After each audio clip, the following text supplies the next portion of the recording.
Good morning. Good morning. Welcome to Detroit in Black and White. I'm Adolph Mongo.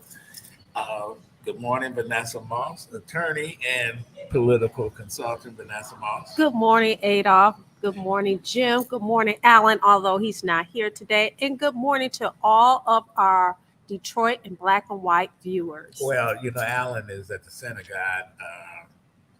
You know, uh, uh, Yatsif, I think I pronounced it right. The anniversary of his mother's death in 2011. She was 88, survivor of Auschwitz. Uh, Alan told me that the first time that his mother saw anybody black was when the soldiers liberated the camp. Oh, wow. Yeah. And then I had to look that up.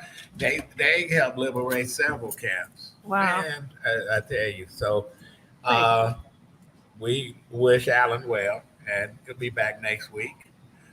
Jim Nardone, former police chief, and law enforcement expert. He's sitting in for Alan today. Good morning, Jim. Thank you. Big shoes to fill this morning. I'm going to try and do Alan proud. He's a true pro. Well, we here at McShane's. They're getting ready to open up and stuff. McShane's in Corktown, great place, great drinks. I can tell you that, and the food is good. Okay. Okay, let's start with you, ladies first. Oh, ladies first. Okay, your outrage of the week, Vanessa. It should have been Queen first because I'm the Okay. only queen sitting Queen here. is dead. Queen, no, this queen is very much alive. Okay. But anyway, my outrage has to do with the submarine and how people are so judgmental. You have people talking about, they pay $250,000. First of all, $250,000 to them is probably like $2.50. Number one. Number two, to be critical of them, they should have done it. They've done these tours before, number one. But number two, we have to all remember that we take chances every single day. If you go and catch a flight, you are taking a chance. If you go and catch a bus, you are taking a chance. We take those kind of risks every single day, every moment of the day. So my outrage is, how dare you be judgmental because people had the means. They want to take this tour. Unfortunately, they met their death. You've had people talk about, well, it was experimental. They should have tested it more, that kind of thing.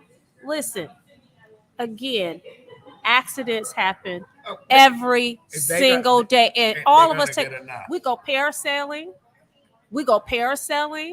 Okay. Like I said, we get on the plane, we catch the bus, we go, some of us go racing in vehicles. What's so fascinating about going 3 miles down deep to see the wreck of the Titanic? That's what's fascinating about it. See anything? But why would you be so judgmental, though? Because you know what? People hating on people because they have a means to do something like that. That's ridiculous.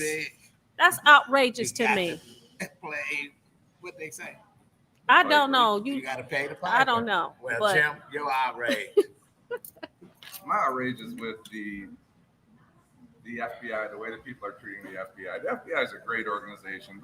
Those men and women take an oath to defend the Constitution. So when they follow through and cut a deal with Hunter Biden, they're good if you're a Republican and bad if you're a Democrat.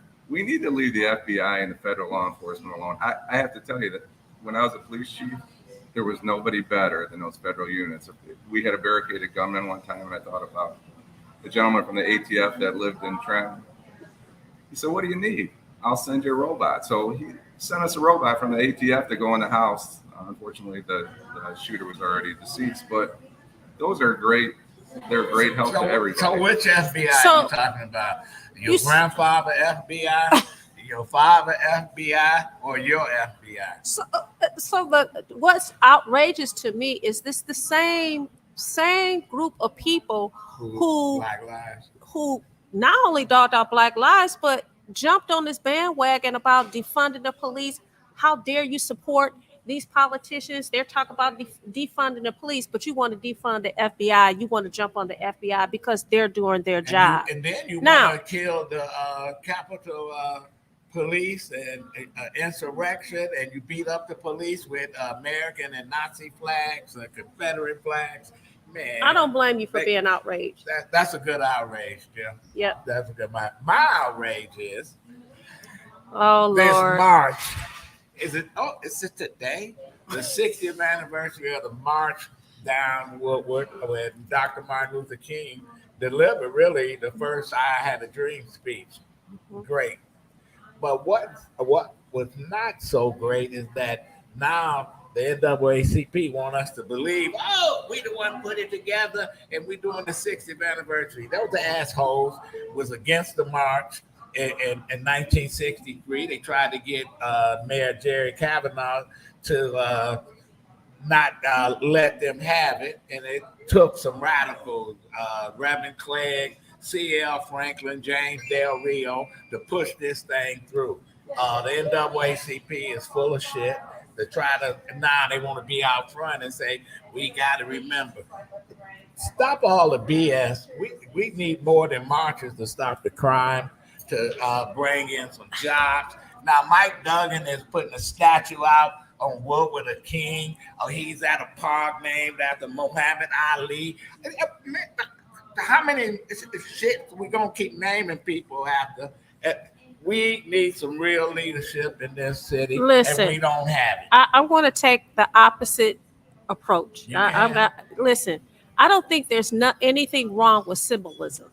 The march symbolized what happened 60 years ago, and there's nothing wrong with that.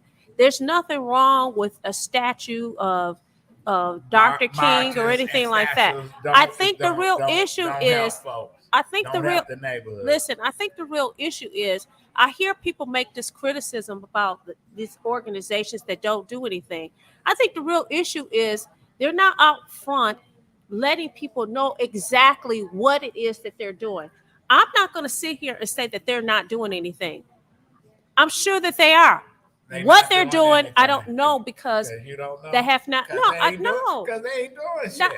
You can't say that. That's just like you saying a couple of weeks ago that people have these political positions and they don't do anything. That's not true. That is absolutely not true. They got a bank account. Whatever, So you Mr. don't Mongo. visit Hamtramck to see Pope John Paul II? Listen, you don't think that statue? Listen, you don't even want to know what I think of the Pope. But anyway, you're gonna be like, wait a minute. Hamtramck really, he screwed up. He didn't want the pride flag, but they got him standing next to a Black Liberation flag celebrating Juneteenth. You can't have it both ways. We hear an echo. Okay. You know, this technology. Okay. I can't believe you can hear. I thought you had some hearing. Let me stop. Right. How many Catholics are left up in Hamtramck? Nah. Well, you know. He doesn't. No, he say none. That may not necessarily. There's a few, I'm sure. The population have moved east. They cross 8 Mile Road, Warren, Sterling Heights, etc. You know, like I told a client one time, they had a Polish last name. I said, why don't you use your maiden name? I said, because if you ran in Macomb County, you win. You know, you have to be realistic of where the population is moving to. At one time, Black Bottom was predominantly Jewish. Then blacks, you know, demographics change. So the Pope didn't stop the tornado up there in Hamtramck. Well, you can't. No, but you can't. You can't wipe out the history because of a different group. Exactly. So there's nothing wrong with the statue of Dr. King. There's nothing wrong with the name of a park. It's when they do it. It's like naming a damn post office on Grand River, Rosa Park. God, man, poor Rosa Park. That's all she get is a bus terminal. It's dirty, nasty. Now she getting a damn post office that. This is what our two Congress people do. what buildings that they name in Detroit. 'Cause I they think doing a symbolism is damn very thing. important, Yeah, right. and it points to the Well, let's history. name the public toilets after there. Have you seen That's a the symbol. shows, some of the news shows when they ask people who won World War II and who did we fight in the Civil War, and none of these people have any idea. So the symbolism, it may not be enough, but it's better something. than Yes. people have heard the name Rosa Parks, right? Well, I Then- love Rosa People have Parks. heard I the met name of Rosa Dr. Parks. Martin Luther King. People have know the name of Joe Louis. I mean, I don't think there's anything wrong with it, You and know I what's wrong with definitely, it? No, I it's not. definitely You know, don't it's think there's not. anything wrong with It's a like- march it's like- today. It's like Mike Duggan. He leading the charge. Damn. Yeah, right. Listen, I'm not even gonna talk about it. That's my outrage. I can be outraged. You can. And gonna stay outraged. You can be outraged. So don't You like always the take fist. the opposite. Yeah, you take the Wait a opposite. minute. Wait the next week. Wait the next week. We got the next presidential spoiler, because I think, you know what, this race between, I think it's gonna be Trump and Grandpa Joe Biden. You got Cornel West jumped into the fray. Tim Scott. Tim Scott is not even gonna get a nomination. But he's jumped into the race. I think that he deserves the conversation. But you're gonna get him let on? next. Well, we can gonna get try. Uncle We Remus can on? try. Don't You gonna get don't Uncle say anything Remus? like He that. But is. He's Uncle Remus. listen, this Uncle show, Dan was his grandfather. this show is hot, it's spicy, and it's only Cornel going to get West is- spicier. Cornel West is- Dr. I like- West will be here next I like- week. I like the professor. You know, he's not scared to go after folks and stuff. Harvard did him wrong. They wouldn't give him tenure. They wouldn't No, give him if you tenure, read the man. whole story, I don't know. I What read our the whole position story. take? Well, listen, they done gave lesser people tenure. You know how that game is played. Were you up for tenure? They would never give me tenure. Here's the interesting part about Dr. West. He's going after some of the Trump supporters, and I think he's going to pick some of the Trump supporters up. He's going to pick up some of the Trump I supporters. think so Man, too. you Yeah, need- I think you're Jim, absolutely Jim, You know correct. what you need to do? Get a truck and help pick up some of those Trump supporters and lock them up. That's Lord what we have gotta mercy. do. But we're gonna have him, and you know it's gonna be a hot show. Yep. And we're gonna promote it. Where can our Oh, listeners, Our catch us? viewers, we're not on the radio anymore. Our viewers, they looking at us. No, they're looking at us.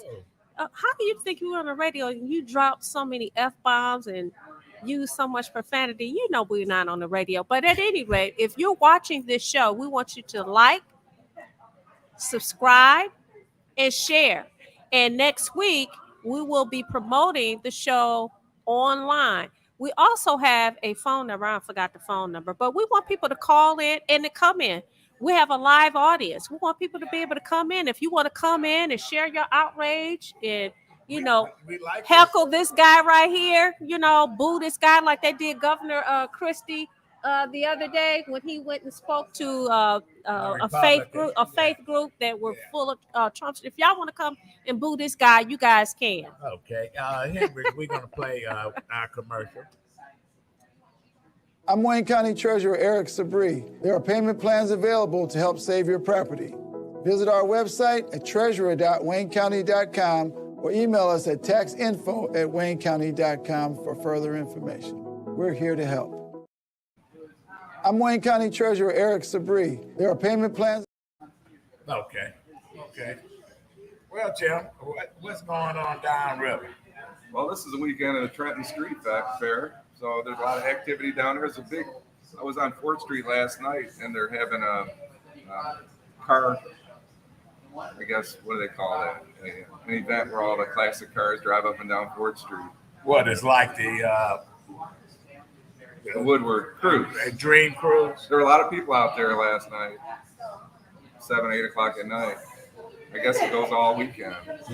What's happening with our favorite restaurant, Ramsey's? They're not blocking his view. No, I haven't been in there in a couple of weeks. I'm sure he's wondering where we've been. So Ain't no question about it. I tell you, there's a lot going on in political wise.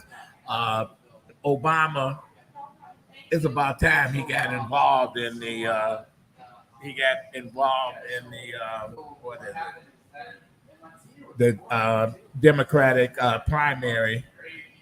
He talked about the black Republicans and the minority Republicans and how they really don't really talk about race. Let's see a video. Barack Obama taking on Republican presidential candidates for trying to downplay racial inequality in the United States. The former president calling on Republicans to present, quote, an honest accounting of our past and our present. If somebody's not proposing, not both acknowledging and proposing elements that say, no, we can't just ignore all that and pretend as if everything's equal and fair. We actually have to walk the walk and not just talk the talk. If they're not doing that, then I think people are rightly skeptical. There may come a time where there's somebody in the Republican Party that is more serious about actually addressing some of the deep inequality that still exists in our society that tracks race and is a consequence of our racial history. And if that happens, I think that would be fantastic. I haven't yet seen it. That was the former president responding in an interview with David Axelrod in the Axe Files to a question about comments Republican presidential candidate Senator Tim Scott has made a core part of his campaign. He said this on The View recently. One of the reasons why I'm on the show is because of the comments that were made, frankly, on this show, that the only way for a young African-American kid to be successful in this country is to be the exception and not the rule. That is a dangerous, offensive, disgusting message to send to our young people today, that the only way to succeed is by being the exception. I will tell you that if my life is the exception, I can't imagine. But it is. But it's not, actually. Well, you know Barack what? Obama taking on Barack Obama taking on Republican. About the exception, but I do agree with the former president that some of these black Republicans, in order to get accepted by the Republican Party, it's like they gotta not like themselves. They gotta hate themselves. Clarence Thomas sit up there and say, "Oh, my sister, I have a sister. All she does is wait for a welfare check," but yet he let a billionaire buy his mama's house, and he let a billionaire take him on trips. He let a billionaire give him money, whatever, and then want to recuse himself from any case that this billionaire company is involved. But Tim Scott saying there's no racism in America is full of crap. He's wrong. It should not be. Racial equality should not be a political party issue. That's offensive to me. We should all stand for the same thing. We should not be separating people by race. The union should not be separating people by party. We need to work together. But you know what? In a perfect world, Jim, I would say yes. But when I was just recently in South Carolina, Columbia, South Carolina, beautiful state capital, etc. But they got statues of Strom Thurmond, Ben Tillman, people that advocated lynching black folks and stuff. And I know this is all part of South Carolina's history, but damn, to have to look at that shit every day, man, it was like when I was in Frederick, Maryland, as a young reporter, and I had to cover the courts in Frederick County. I went to the courthouse, and there's a statue of Roger B. Taney, Supreme Court Justice, who wrote the majority opinion of Dred Scott that black people wasn't human beings. They had no rights that any white person had to respect. I say, damn. Now, this is early 1980. I said, somebody to tear that statue down. I wrote this article. I got death threats. I got the police was patrolling, thinking that somebody was going to pull the statue down. And today, fast forward 35 years later, they still talking about taking down these statues or whatever. But while I agree with Tim Scott that his life is, he worked hard to get where he had to get.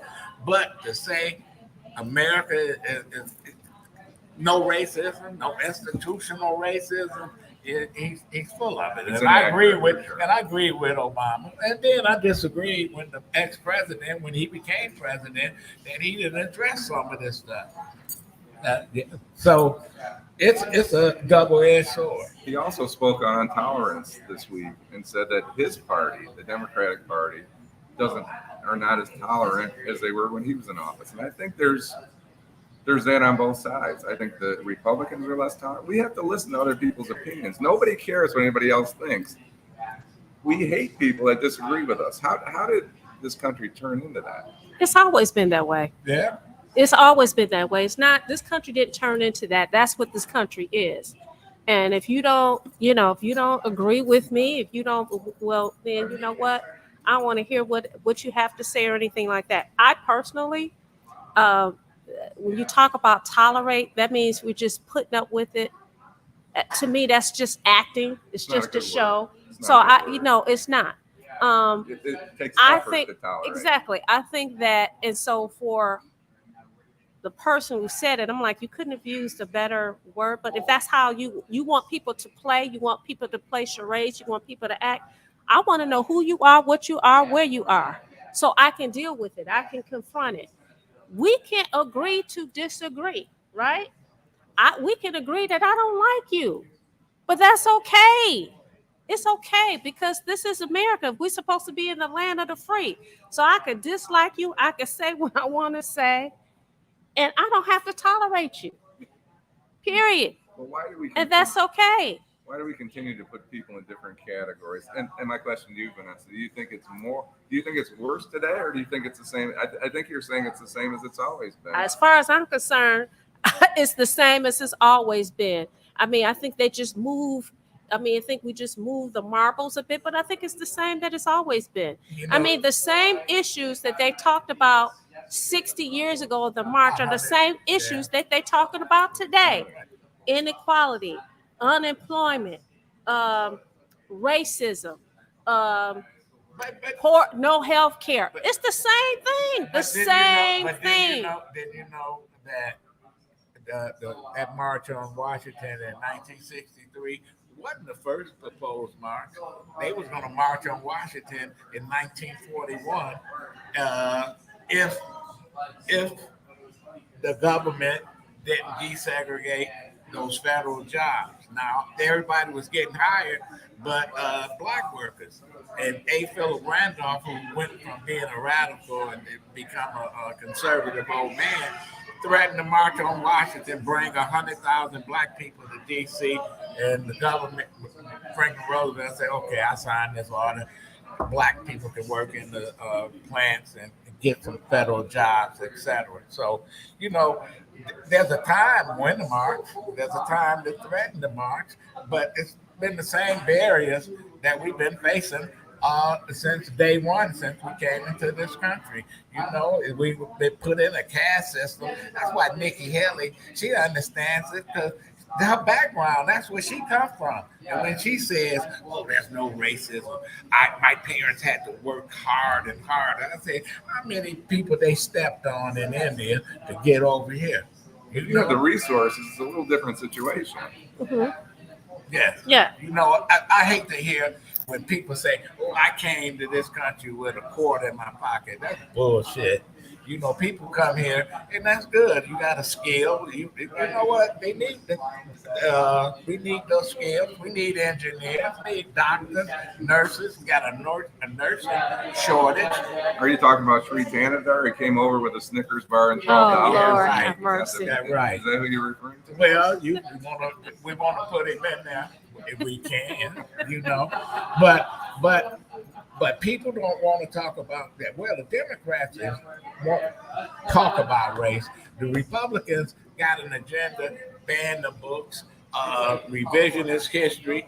According to Ron DeSantis, that there was no Rosewood massacre. They didn't burn down the town. Lynchings didn't happen. There was no segregated waiting rooms and all this other stuff. So let me ask you this: Is it that he is more of? Do you think that it's really? Listen, we don't need to hear about that stuff because America is different than how it was before. and we don't want people to be offended about what race they were born into. Our country is bigger than that. I'm asking the question: is that really his message, or is it really? Look, we don't want people to talk about that at all because Right. it didn't exist. Right. It's a Or little it's bit an of both. unfair. It's a little bit of both. See, It's a okay, little bit of both. exactly, and I think you're right. I think it's a little bit of both. Yeah, it's a But little bit of both. when you look at it and when you listen, people paint it all one way. It's just this way, and I think Now they have found another word, woke. You know they don't even know what that means. No, they should Because know. if you poll the people here in this establishment, and everybody will have a definition of what woke is. But we know that it's a dog whistle. When you say woke, you're talking about black folks, black history, black activists, black on Detroit in black you and don't white. have to say nigga anymore. Say woke. Right. Yeah, no, it's like Detroit. I got in trouble one time on Channel 4 Flashpoint because we was You talking got about, in trouble? I don't believe that. They was talking. When I say got in trouble, it was controversial. I was debating MLL Rick, and he gonna talk about you used to be the biggest critic of Kwame. Now you working with him and stuff. I said, well, he hired me just like you go hire ex-prosecutor to be your defense attorney. Right. And he was like, it's about the money. I said, why is it always about the money? I said, you know what? I said, what am I supposed to be for free? But then this is what I said, because they talked about people in Detroit. I said, come on, say what you really, when you say Detroit, what are you really saying? Nigga. But You this don't is have the to say thing. Detroit anymore. Why is it when it comes to certain people, capitalism is a bad thing? Right. Isn't that what this country was built on? How dare you be so hypocritical? Listen, this person came to me. This is what I do for a living. They hired me and I'm doing it. Now you mad because you don't like this person. You mad because I'm doing work and I'm earning my income. Get the freak out of here with that I nonsense. represented Democrats, Republicans, and stuff. Indian chiefs. Well, yeah, But aren't all politicians separating us? Aren't they putting us all into categories? I'll start with that. Okay. So you're suggesting, I think, that the Republicans are putting us in categories. My question is, aren't the Democrats doing the exact same thing in a lot of instances? Aren't they separating? Aren't they, instead of focusing on fixing it, they're focusing on the problem and not the solution? Well, I think that, Jim, that you're absolutely correct. I think it's on both sides. But because the Democratic Party is a big tent, they don't want to focus on that. But I think you're absolutely correct. Just because you're, for instance, because you're a Democrat, that doesn't mean that you don't believe in physical responsibility, right? Hold that thought. We're going to take another break. I said physical. Treasure. I'm Wayne County Treasurer Eric Sabree. There are payment plans available to help save your property. Visit our website at treasurer.waynecounty.com or email us at taxinfo@waynecounty.com for further information. We're here to help. I'm Wayne County Treasurer. We got Einstein working the board, Henry Mayer. And if you have to take a look at him, you know he's mad. You keep up the good work. We were talking about the Democrat and the Republican Party. Joe Biden, I have to admit, has done a fairly good job as president. He's a smart guy. He knows how to play both sides of the fence. He's Tommy boy. But he's running. He 80. Trump is deranged. He almost 80. So we got two grandpas running against each other. I think people don't want to see that. Have you seen some of the older videos of Joe Biden, maybe 10 or 12 years ago, and how lucid and intelligent and quick-witted he is compared to God save the Queen. Not being able to walk across the and I feel for him. We elected him. It's not his fault. That's what people Don't they say being the president ages, folks? Yeah, that's what they say. He started He They gonna up be all night. 100. He gonna be 190 years old. God, man, he already aged. That's unbelievable. He's like Dorian Gray, the Right, portrait of right. Dorian The portrait Gray. of Dorian Gray. You go in his closet, you see the real Joe Biden. They fixing him up. You know the rumor out there that he has a Hollywood makeup artist that take about 2 hours to make him even look like he a young 80 years old. his face looks good. It's just everything else. Now Joe Biden's all right. He's on. Okay. Okay, let's bring on our first guest. Hey, how you doing? All right. Here's All the right. treasure of Wayne County, Mongo. Eric Sabree. How you doing, Eric? All right, doing good. Adolph, how are you today? Good Doing morning. fine. You We joined here today with Vanessa Moss and Jim Nardone. We've met. All right, how you doing? Hey, So what's going on in the treasurer's office? Well, we have the Michigan Homeowner Assistance Fund, which is federal relief money that's still available to help taxpayers who are behind on their taxes. This money is a grant that it's going to run out soon. Probably, I'd say within the next 3 to 6 months, it's going to run out. oh wow. So we have already helped 5,100 people to a tune of $20 million get rid of all of their delinquent taxes. And here's how you can be eligible for this program.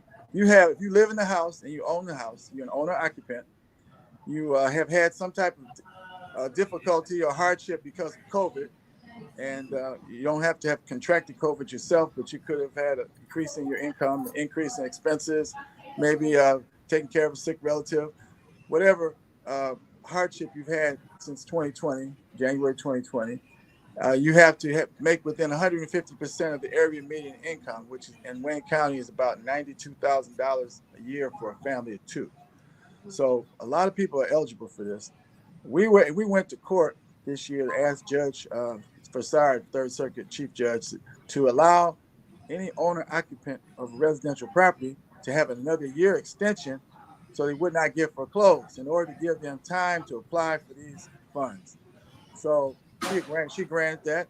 And so we have like 3,100 people that would have been foreclosed this year, 3,100.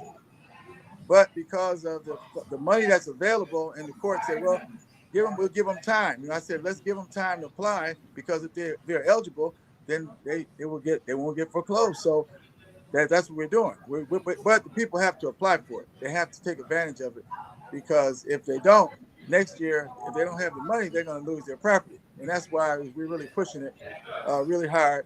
And we hope that people will pay attention and take advantage of it.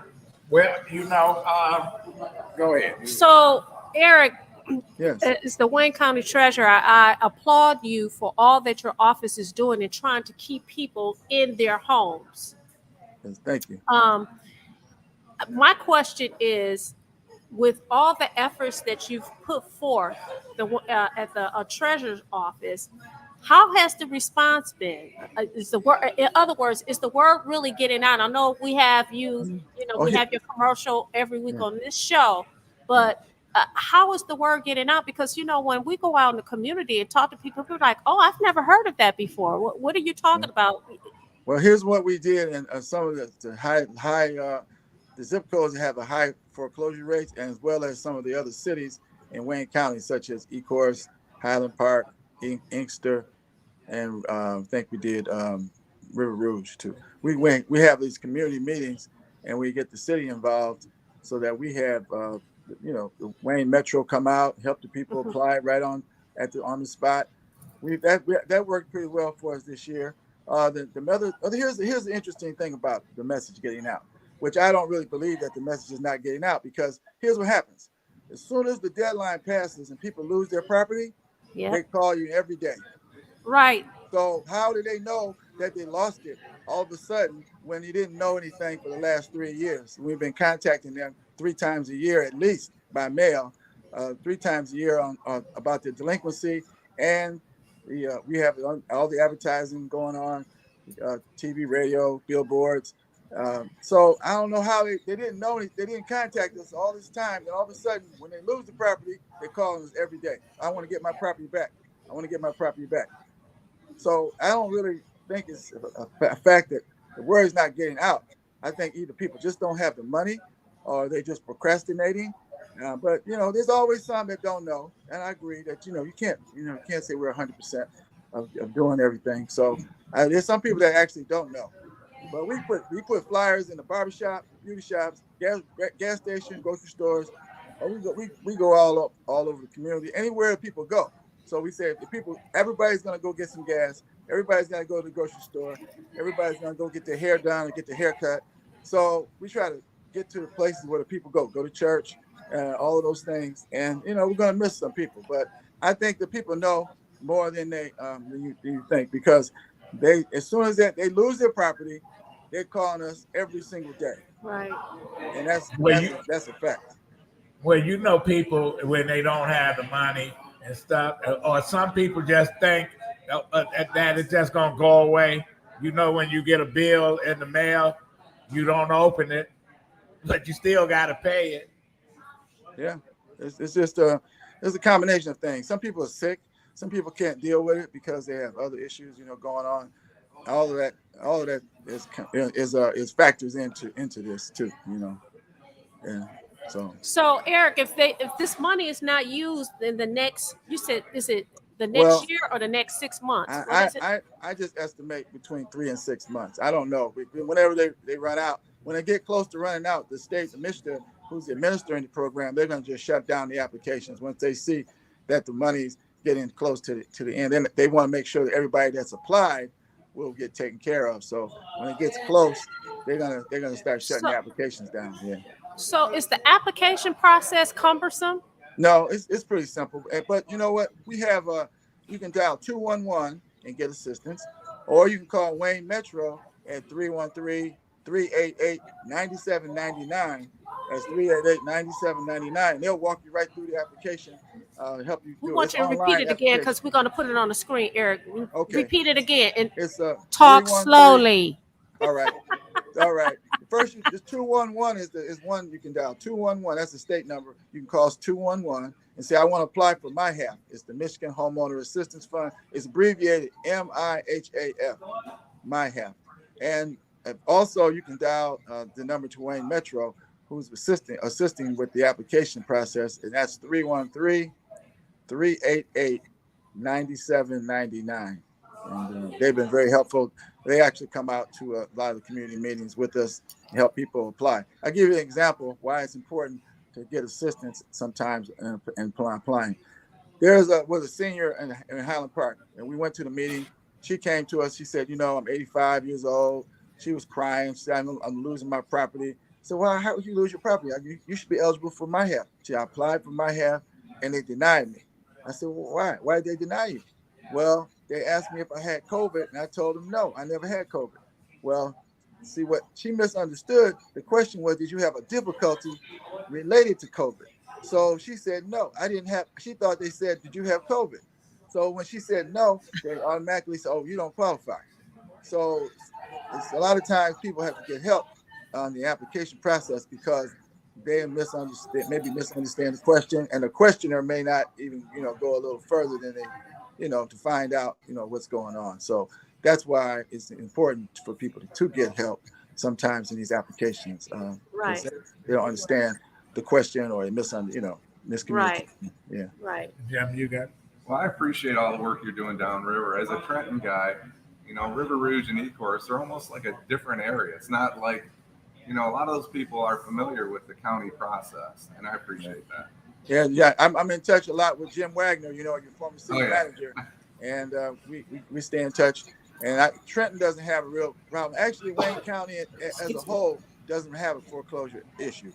It's just a few cities that really are in trouble. Sure. And we're working hard. Yeah, working hard to help reduce those. Well, you're doing a good job to get the message out there. There's no question that people can't say I ain't heard of Eric Sabree. They know who you are. We even have some other things that are in the works, and some more technology that's going to help us get the message out even better. people, they're using this digital technology, targeting marketing, and we're looking at that, and it's not as expensive either as what we've been doing. So I think it's gonna help us a lot next year with and you're using it.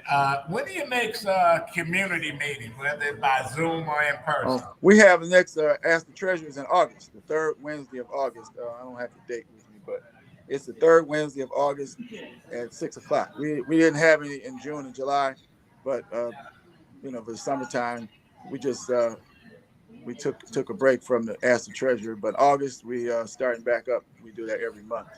And in March we do it every week in March because it's getting close to the deadline.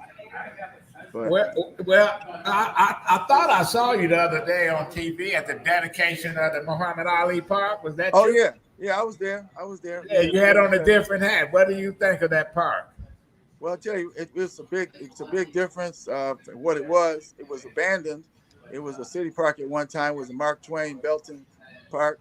It was abandoned, and the mosque there, the Islamic Center of Detroit, went to the city and said, "Look, we want to get the land and develop a nice park." So they got the permission from the city to get the land, got it developed. They got money from the ambassador of Qatar. He donated I don't know how much it was, a couple $100,000 I think, to get the park renovated, put the walking track, the soccer field, basketball courts, swing sets for the kids, slides. It's real nice. There's barbecue pits over there too. So it's a nice park. So the government of Qatar came up with the money, and the city is going to be maintaining the park, and it's a city park. It's now a city park. So that's good. Well, we're going to have you back on as usual. You got great programs, and in closing, how do our viewers get a hold of someone in your office? Okay, you can reach us by calling 313-224-5990. That's 313-224-5990. And you can also email us at taxinfo@waynecounty.com. Also, it's time people can get into payment agreements with our office anytime now, and so that they can put down like 10% down and get into an agreement for the 2023 year that we have. So that's important. And also, one more thing I want to mention is that if your income is very low and you could be eligible for an exemption, you can still apply to your local assessor's office to see if you're eligible for an exemption. Because if you're eligible for an exemption, you may be able to get your tax debt reduced significantly or completely, depending on if you live in the city of Detroit, you can almost eliminate it completely because the Dan Gilbert Foundation is helping out with people who become exempt. They're paying off the balance. So 11,000 people have already taken advantage of that and have avoided foreclosure. So that's important. Thank you, Eric. All right. Thanks a lot. Wayne County Treasurer. Hopefully you come back next month and give us an update on what's going on. Yeah, hopefully. I do want to ask you about the foreclosures, but we didn't get he's kicking you off. Well, let me ask you, the foreclosures in Wayne County, are the numbers up? Are they down? They're about the same as they were last year. But I'll tell you though, the numbers are lower than they would have been had we not gone and removed all the residential homeowners, the owner-occupied properties, who could be eligible for the homeowner assistance fund. So the number is lower. We worked hard to get it down, but there's a number of people, almost 3,000 people, that could have been foreclosed because they didn't have the taxes paid. They weren't in the payment agreement. So we have to be, the number is what it is, but it would be much higher had we not gone to court and made the effort to get people in these programs. Okay. Thank you, Eric. All right. Thanks a lot. Have a great day. Thank you. You too. And Take care. Have a great weekend. And let's go to our commercial, and then we come back with our next guest, radio personality and author Frankie Darcell. I'm Wayne County Treasurer Eric Sabree. There are payment plans available to help save your property. Visit our website at treasurer.waynecounty.com or email us at taxinfo@waynecounty.com for further information. We're here to help. Ooh. There she is. Frankie Darcell. Good morning. How you doing? I'm doing well. Good morning. Good morning. Good Stay morning. there. You're here. You're here. You're here. I'm glad to be back. Jim Nardone, Vanessa Moss, and I'm Adolph Mongo. Good morning, Queen. Good morning. Back at you 2 times, Queen. Thank you so much. It is good to be here. Good morning to each You of know, you. the last time we talked, we had some technical issues, and you said, I got to do a do-over. Okay. Listen, I think you thought guys it was have, great. Yeah. So here we are. So first of all, you guys have some of the most compelling conversation. I was like, we got to do this again. And Vanessa, everybody was just so wonderful, and the questions were so great. I was like, Adolph, we got to come back and do this again. So I'm glad. Thank you for having me back. Well, you know, you in Philly, how in the hell did they open that I-95 so quick? Listen, it's called cooperative engagement, right? So we know when groups of individuals get together, particularly when you're talking about government agencies, and you find $25 to $30 million, you could get a bridge redone in 12 days. Do you hear me? They got this done in 12 days. From What? 12 days from union collaborations to, a number of the different contractors and the like, city government, regional government, state government, and the federal government. The governor here, Shapiro, talked about that on yesterday, of just a number of agencies that all came together, worked collectively to get it done. They worked around the clock, 12-hour shifts, 12 days they were able to rebuild it. I say this not as a joke, but it's still standing today. So obviously they did an amazing job. Right. Oh, Yeah. man. I guess when it's an election year and you got the Democrats, I saw your senator, the one that's a manic depressor. Listen, Yeah. I said they got this thing open. And when they first made a time of finishing it and opening, they said it was going to be months. And Right. Correct. Yeah. It was going to go up. Right. It was going to affect everybody in the country because Yeah, it 95 did. is a major route. Right. Absolutely. It is the connector between New York South, 95 connector between New York, all things South. So you're talking about to Philadelphia, to Washington, D.C., Baltimore, and the like. But they got it done. And for me, I think, I said this on my show yesterday afternoon and talking about it today as well. A man lost his life. I don't know what, they said that it appeared that he where he has taken that route a number of different times. He was actually delivering gasoline, and it looked like, or it appeared at the time, that he had taken the curb a little bit too early. I don't think I heard enough of mentioning that man who was a father of 3, married for quite some time, He Army got lost veteran. in the shuffle. He got lost in the shuffle. And I just wanted to acknowledge to his family that a man in the midst of building this bridge and folks giving high fives, I'm not mad at that. There's a place for that. But a man lost his life as well. And with all of the talking about completion of the bridge, I think that he should have been acknowledged as well because, he lost his life. I just wanted to say that, And also, I've been following all these shootings of kids around the country. And I saw where a 12-year-old got shot in Philly. Yeah.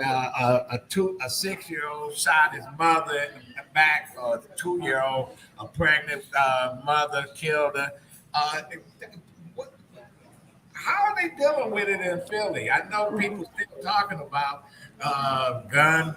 lock your guns up, etc. And these kids find a way to get to the gun. Yeah. Adolph, I would say to you that is there an issue? Absolutely. There's an issue in Philadelphia. I'd like to think of it even broader than that. because the stories I hear across the country, and including in the city of Detroit that I love, a city that I've grown to love, in Philadelphia and Trenton. I'm hearing the cities out of Baltimore and the crime rate out of Baltimore, and what's happening in Wilmington, which is right up the street. It is a issue really with our young men. You know, when we talk about it, people want to talk about it being, a Black issue. I think it's a young male issue between 13 to 30, 35 years old that are getting their access to these guns. You know, if it's a mass shooting, it might be a little white guy. If it's an inner city shooting, it's a little Black guy.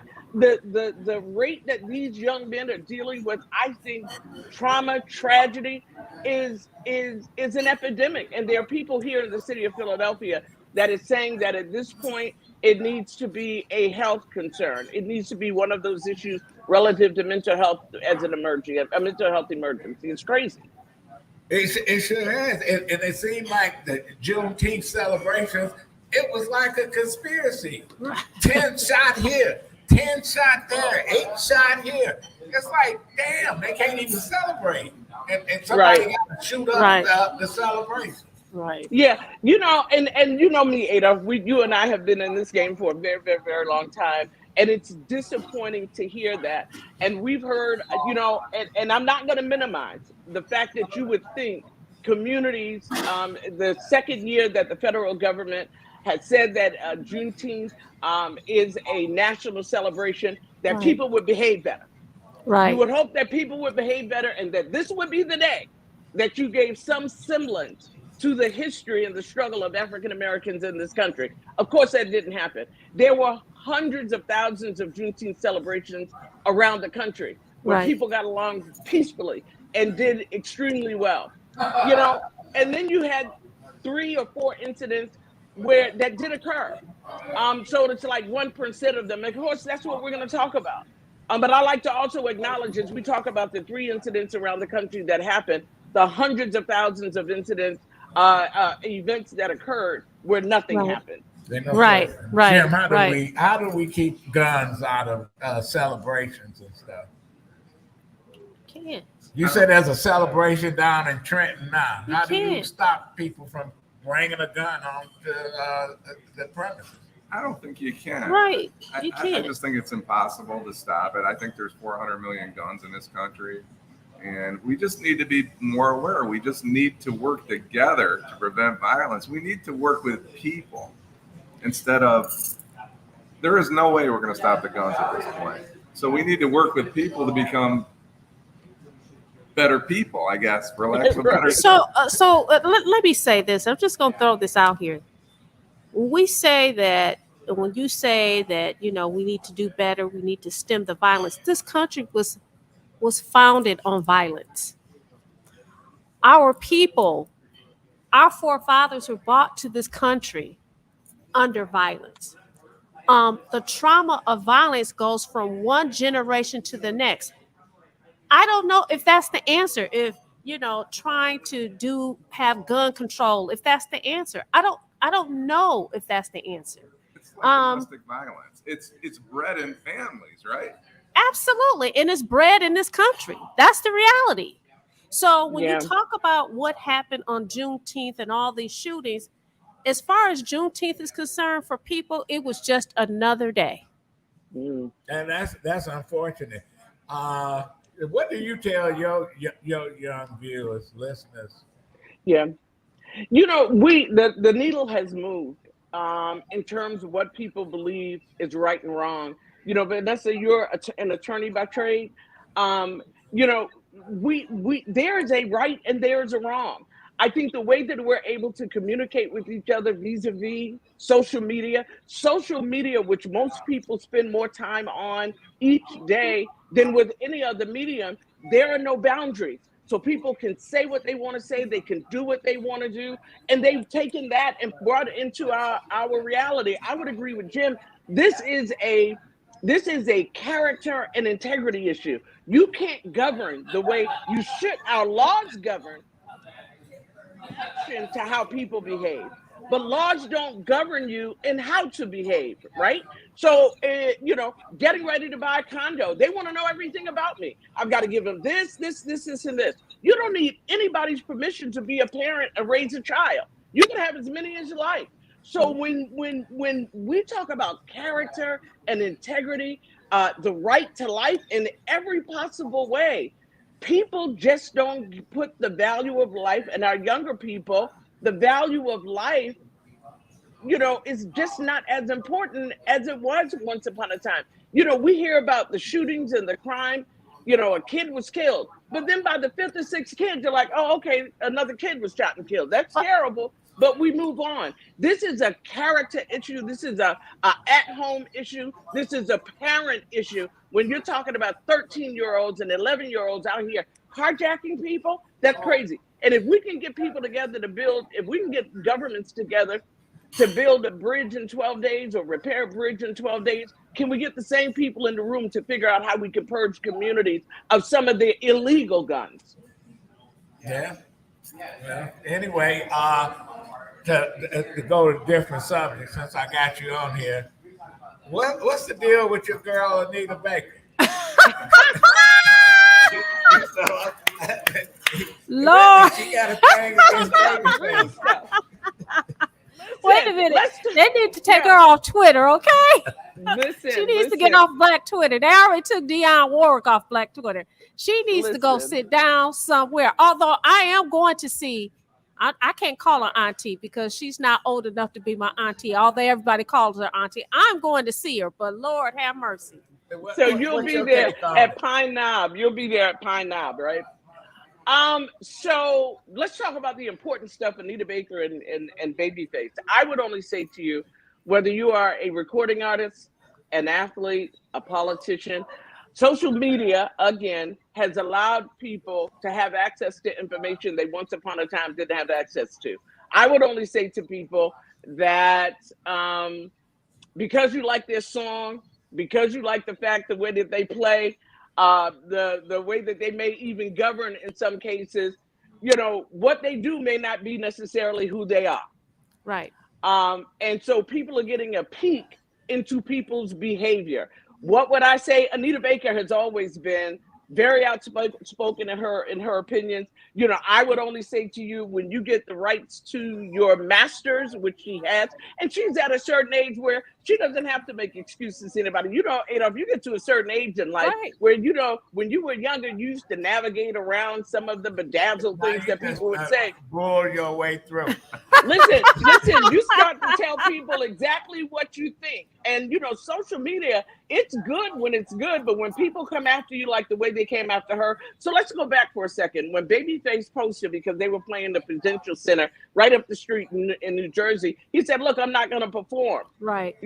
Because of the time schedule. Now, I don't know what I've heard. What I had heard was, you have a window, especially when it's a union theater, right, of what time you need to get in there and what time you need to get out. Nobody has been able to tell me, and I've spoken to some people off the record in terms of promoters and people who are really inside the inside game. There were some technical issues which would have shortened his show. Right. Now, look, some fans would say, because people go to the show to see two artists, everybody didn't come to see her. Everybody didn't come to see him. But you did buy a ticket to see both. And the key became, what is the real true story behind why he could not get on and off that stage? And Anita Baker may be taking heat for something she should have put on the venue or the sound company for not being able to get his sound or whatever that issue was, because nobody is talking about that issue. They want to blame it on Anita. I would say to you, it may not be Anita's fault. I heard he sounded better than her. What? So she did an Apollo on me. She hooked him off.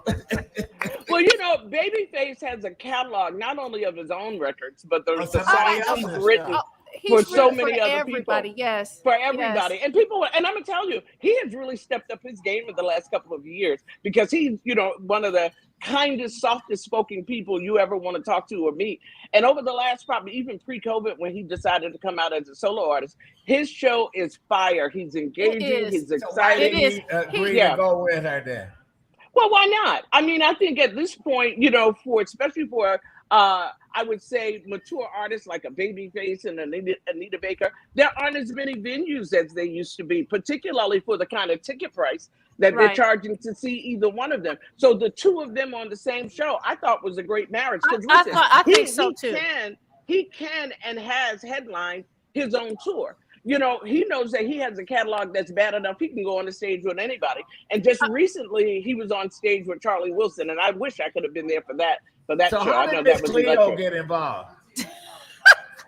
You talking about, Ada, are you talking about the psychic lady?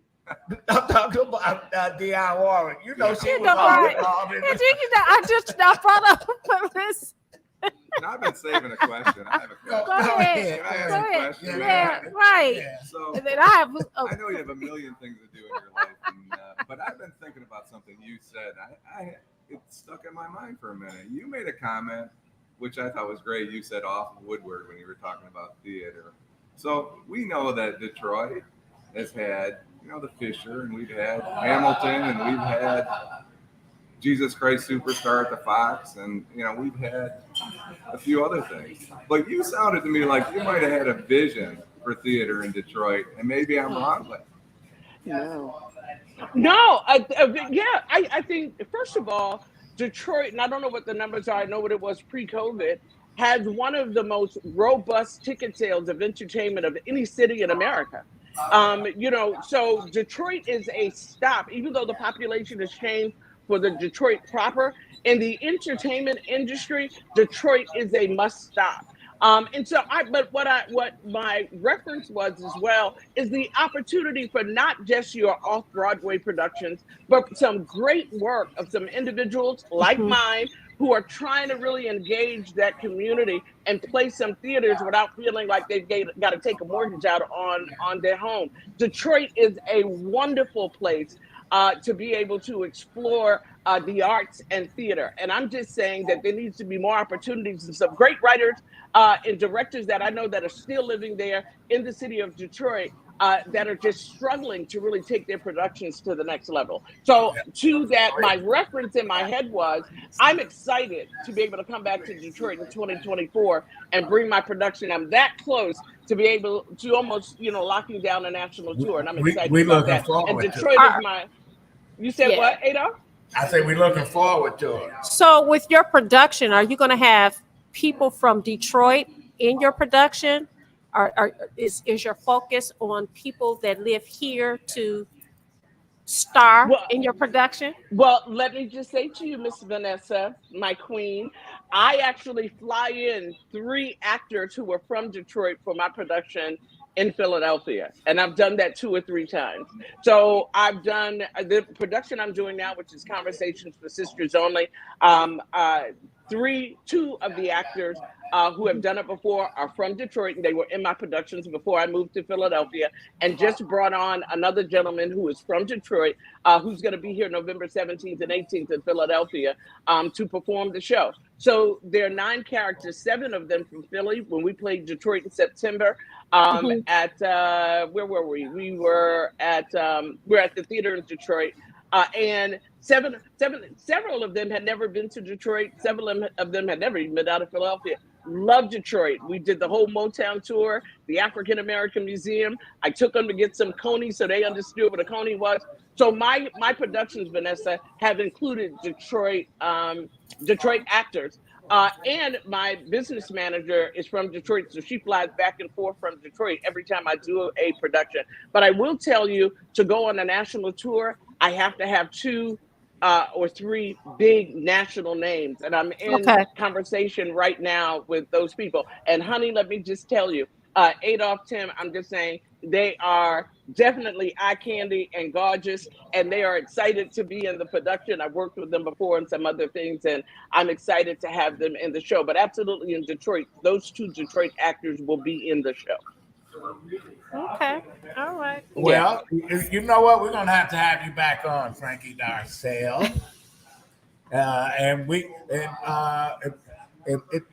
Just love the knowledge of that you carry around, whether it's politics, entertainment, etc.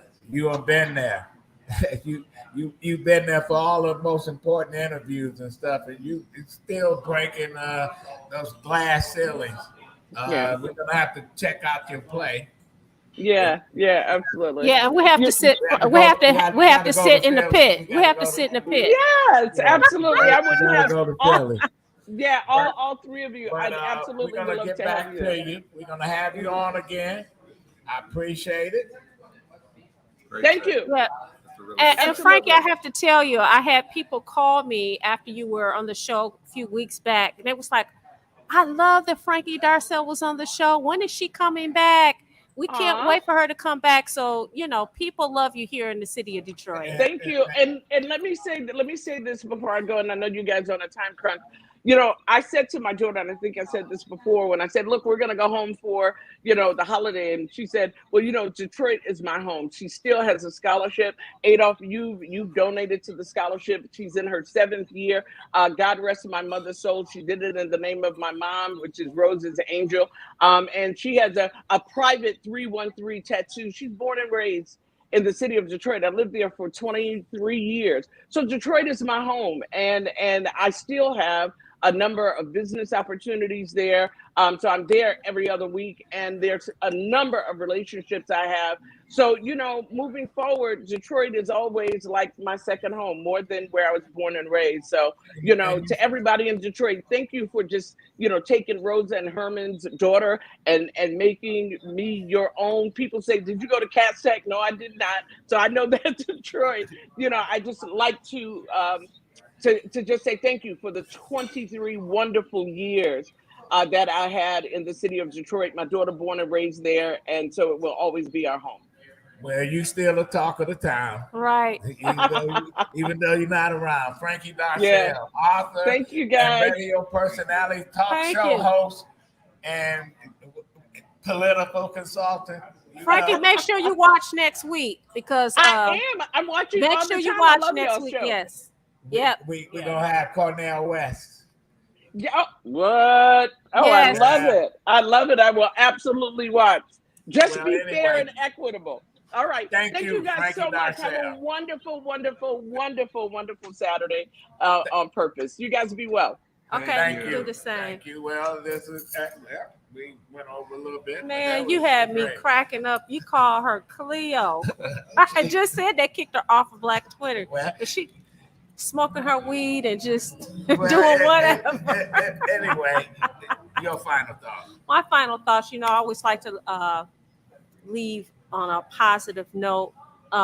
Saturday, the sun isn't shiny, but the temperatures are great. Come out and enjoy the city of Detroit. Monday is the Detroit fireworks. Come down, have fun, behave, right? Behave. And looking forward to seeing you guys next week. Oh, and I want to say thank you. We have somebody in our audience, Tracy Huff, who came down to support us. We had a couple people checking us out as we're filming this show. So thank you so much. Like, subscribe, share. Like, subscribe, share. Jim, thanks for sitting in for Alan Fauci. No, thanks. I really appreciate it. Your final thought. I'm just glad to be here. They are big shoes to fill, and I'm glad they let me step in for them for a minute. And y'all got a festival down there? Yes, the Trenton Street Festival today's the final day. Or I'm sorry, tomorrow. It's open till midnight tonight. They're going to have music. That's a nice park down there, right Where off the is it? river. Right on West Jefferson. Oh, okay. Yeah. All day today. They had a good band last night. I guess the Verve Pipe, who was a pretty popular band back in the 90s. Mm-hmm. Not sure who's there tonight. And then until about 6 tomorrow, I think. So, Get down there if you get a chance. It's a really nice festival. Okay. and I want to thank Eric Sabree, the treasurer of Wayne County. He has great programs. He speaks softly, but carry a big stick. He's keeping people in their homes. And he's not trying to take them. They got all kind of programs. And I'm glad that he comes on once a month or so to tell us about the program. I want to thank Frankie Darcell. I And gotta the have a owner, bag. right, the owner of McShane's. And- We and got to give a Bob- shout out to and Bob McShane's. Roberts, the owner of McShane's, you know. McShane's is like my own personal bar. And I don't have liquor at home. I can just walk right down the street. I'm at home. They know my name. Well, they sure work with you. And Henry Madman. Yes. Listen, this guy, you know, he's obnoxious and he's all kind of names I can't say. Can't But say he's a those great names, guy. But he is. He helped get us Cornell West for next week. Yeah. And you know, and that should be that should be a hot one. Yes, Okay. it should be. Be back next week. All right. Detroit in black and white. Peace.